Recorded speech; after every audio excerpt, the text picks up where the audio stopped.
नमस्कार, मैं हूं करमवीर और आप देख रहे हैं न्यूज रूम। हमारे साथ हैं हमारे वरिष्ठ संवाददाता रवि गुप्ता जी। रवि जी, बहुत बहुत स्वागत है न्यूज रूम में। धन्यवाद करमवीर। रवि जी, अभी कल बीते सोमवार को राजधानी लखनऊ के साइबर थाने में एक ठगी का नया मामला आया। हम लोग अक्सर सुनते थे कि जिलों में एक साइबर थाना होता है जहाँ साइबर ठगी के मुकदमे दर्ज होते हैं, उनकी जाँच पड़ताल होती है। हालांकि होता हुआ था कुछ नहीं है उससे। तो कल लखनऊ में एक दिलचस्प घटना घटी कि साइबर थाने के थानेदार का CUG नंबर और उस थाने का जो CUG नंबर है, दोनों को हैकरों ने हैक कर लिया। और उसके बाद फिर उस नंबर के थ्रू जो उन्होंने हैक किया, लोगों को फ़ोन किया, कहा कि आपके पास से मादक पदार्थ जब्त हुआ है, अपना आधार लेके आइए। इस तरह से पैसा मांगने की डिमांड हुई।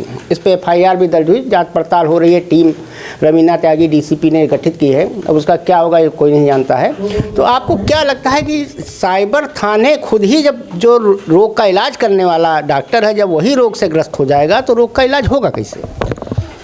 देखिए, इसमें कोई दो डाउट नहीं कि साइबर क्राइम या जो एक अभी आपने देखा कि आर्टिफिशियल इंटेलिजेंस डीप फेक, ये इस तरीके से हम लोग देखते हैं कि ठीक है, ये टेक्नोलॉजी है, ये उसमें आ रहा है इंफॉर्मेशन टेक्नोलॉजी में नई चीज़ है, इसका नया स्वरूप आ रहा है करमवीर। लेकिन उसके साथ चैलेंजेस जो आ रहे हैं, आप देख सकते हैं कि हजरतगंज जहाँ पर ये मेन सिटी ऑफ हार्ट है, यहाँ पर बैठती है पूरी टीम। इनके पास सोच लीजिए, राजधानी लखनऊ मुख्यालय का सबसे जो है क्रीम थाना, सबसे नंबर 1 थाना, जहाँ पर सत्ता सरकार के लोग बैठते हैं, अगल बगल हाई अलर्ट VIP मोमेंट होता है। जब उस थाने के CUG नंबर जो अफसरों के हैक हो जा रहे हैं, इंस्पेक्टरों के हैक हो जा रहे हैं, तो आप सोच सकते हैं इस बात को कि दूर दराज जिला मुख्यालयों पर जहां संसाधनों का अभाव अभी भी है और साइबर क्राइम के नाम पर वहां पुराने लोग ही जमे हुए हैं, कुछ इक्का दुक्का लोग पूरे मामले को देख रहे हैं। मोबाइल सबके हाथों में, हर वर्ग के हाथों में है। क्या गरीब क्या अमीर, कोई दायरा रह नहीं गया। किसी के पास स्मार्ट मोबाइल है, किसी के पास वो मोबाइल है, लेकिन मोबाइल सबके पास आज है। हर आदमी के लिए टेक्नोलॉजी बहुत सुलभ हो गया है, बहुत सस्ता हो गया है।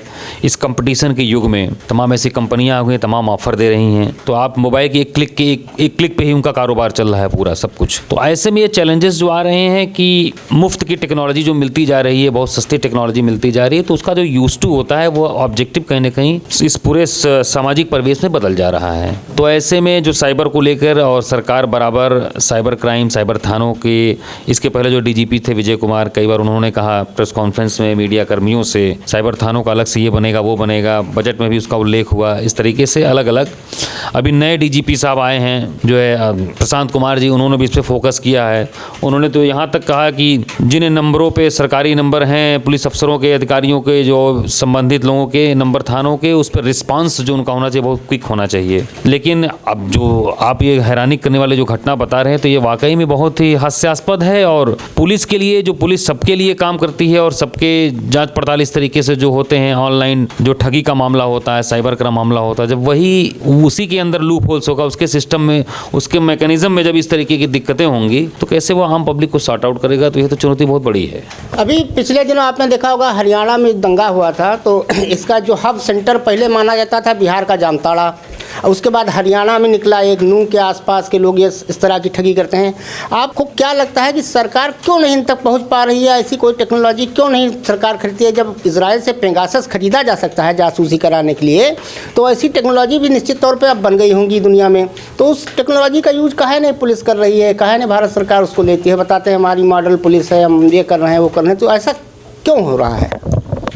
देखिए करमवीर, जहाँ तक देश प्रदेश की भौगोलिक सीमाओं की बात करें तो उसका निर्धारण तो होता है, लेकिन टेक्नोलॉजी के साथ ये दिक्कत है कि टेक्नोलॉजी का कोई बैरियर नहीं होता। उसकी जहाँ तक रेंज है वहाँ तक वो जाएगा चीज़ों। अब उसको किस तरीके से आप अपने वे में लेते हैं। आज हम कहने को चाइना को कहते हैं, तमाम हर तरीके से विदेशी पॉलिसी के लेवल पे बहुत हमारे उससे वो दिक्कतें हैं। और युद्ध नीति को लेकर आप बात करें तो तमाम उनके साथ बहुत डिफरेंसेस हम लोग के हैं, बॉर्डर पे डिफरेंसेस हैं। लेकिन चाइना किस तरीके से वो आपके IT आपके सिस्टम में घुसा हुआ है।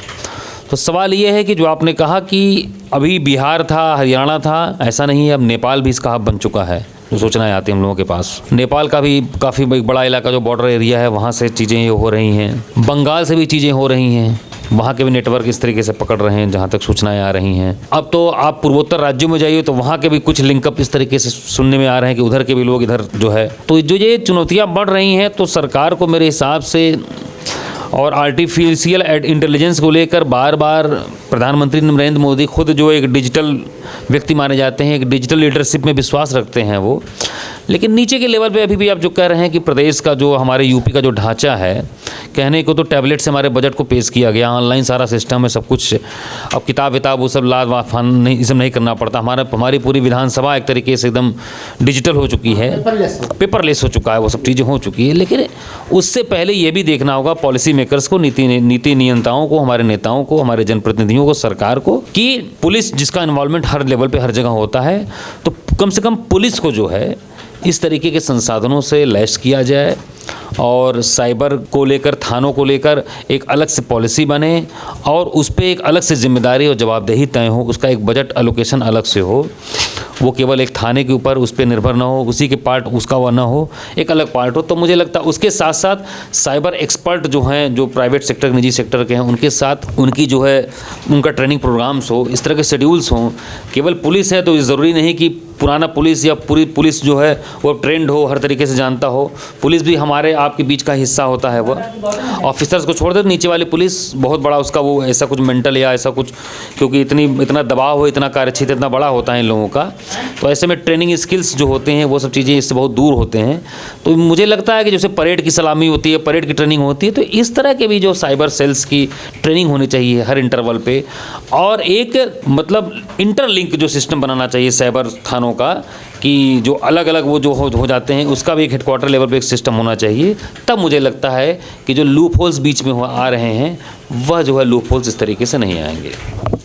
तो कुल मिला के मामला यही निकल के आता है कि आप अपने मोबाइल का यूज़ तो करें, लेकिन बहुत सतर्कता के साथ। अगर कोई फ़ोन आ रहा है तो पहले उसे जांच लें, परख लें, जो सामने वाला व्यक्ति कह रहा है वो क्या कह रहा है, सही कह रहा है कि गलत कह रहा है। नहीं तो जब साइबर थाने का ये हाल है तो आपका भगवान ही मालिक हैं। धन्यवाद।